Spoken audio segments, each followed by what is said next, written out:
Hello! Okay, for today's video, dahil sa mainit ang panahon at wala tayong ginagawa, ito tapusin na lang natin yung mga gown para hindi masira yung araw natin at yung oras natin at para may pagkakaabalahan naman tayo. Ito mga damit na to, size ng mga bata, pang grade 3, grade 4, mga grade 5, mga ganon. So ito mga to, handmade siya. Hindi siya ginawa sa makina, tinahi siya sa kamay. So, dahil sa malapit na rin ang pasukan, kailangan natin itong tapusin para kahit papano, meron nang naka-ready. So, samahan nyo ako sa paggawa.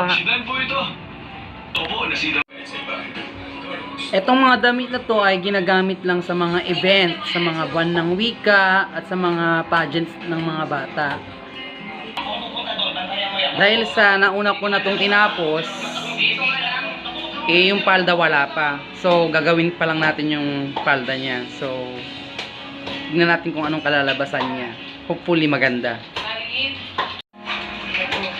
Ang una natin gagawin ay itong black na Filipiniana.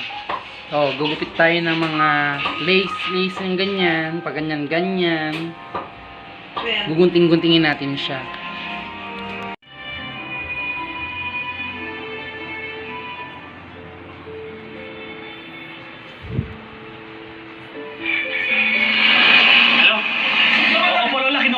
Survivors. Kausapin mo si Desmond. Hello, Desmond. Si Sandra ba yan? Kausapin ko nga.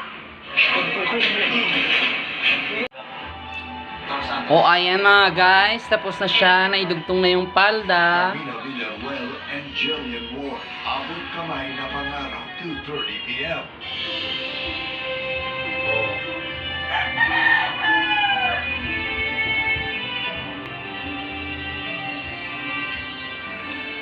Kailangan mo rin ng loan. Pwede ba nagpadala na ako kanina? Uy, tapos na. Ayan. Finishing na lang. Naglalagay na lang tayo mga chichi lang. Yung mga rhymes to rhinestones niya. And that's it. Sige, papadala ko yan.